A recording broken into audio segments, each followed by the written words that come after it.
नमस्कार मैत्रिणींनो, माझ्या यूट्यूब चॅनलमध्ये तुमचं सगळ्यांचं मनापासून स्वागत आहे। आजचा विषय थोडासा गंभीर आहे, तर माझ्या या विषयामुळे कुणाचं मन दुखवलं असेल तर मी माफी मागते। पण हा विषय बोलणं गरजेचं वाटलं मला, कारण की मी बऱ्याच ठिकाणी आता व्हिडिओ किंवा असं बऱ्याच ठिकाणी बघते, तर आईवडिलांचं हल्ली खूप हाल करत आहे काही मुलं। तर बरेचसे मुलं असे सुद्धा आहेत ते आईवडिलांना खूप जीव लावतात। तर बऱ्याच ठिकाणी आईवडिलाला आश्रमामध्ये सुद्धा ठेवल्या जात आहे। तर असं करू नका, सगळ्यांना विनंती आहे। कारण की आईवडिलाचं म्हणजे आपल्या जीवनामध्ये सगळ्या गोष्टीचं वन्स मोर परत असतो, पण आईवडिलाचं वन्स मोर परत नसतो। तर आईवडील आपल्या जीवनामध्ये परत आपल्याला कधीच भेटत नाही एकदा गेले तर। त्यांना जीव लावा, कारण की त्यांचं आधारस्तंभ तुम्ही असतात आणि तुम्हीच जर त्यांना आधार दिला नाही तर त्यांनी कुणाकडे बघायचं। तर असं करू नका, वागण्याला काही सीमा असतात। तर बरेचसे व्हिडिओ मी मध्ये बघितलं, काही जणांना 5-5 मुलं किंवा मुली, कुणाला मुलं मुलीसुद्धा आहे।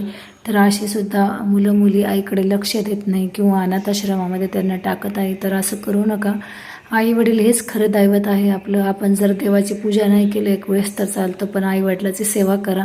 सगळ्या 33 कोटी देवाची पूजाचं पुण्य तुम्हाला मिळेल आणि पूजा करायचं सुद्धा तुम्हाला काहीच गरज नाही। आईवडिलांना फक्त जीव लावा, कारण की हाच आशीर्वाद खूप मोठा असतो आपल्या जीवनात। तर मी व्हिडिओ बघते तेव्हा मला खूप वाईट वाटलं। मला असं वाटलं की आपण यूट्यूबला बरेचसे व्हिडिओ टाकलेले आहेत, तर हा एक असा व्हिडिओ टाकावा की जेणेकरून काही लोकांना आपल्या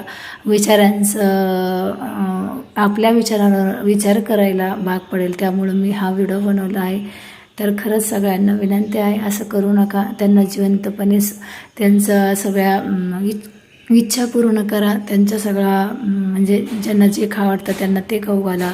कुठे फिरायला जायचं असेल तर फिरायला घेऊन जा, त्यांचा आत्मा तृप्त करा। नाहीतर बरेचसे लोक असे असतात, तर आईवडील मेल्यानंतर खूप गोडाधोडाची पंगत देतात, सगळ्या गावाला पंगत देतात। नाही, माझ्या आईवडिलाला हे आवडत होतं, माझ्या आईवडिलाला ते आवडत होतं। हे चुकीचं आहे।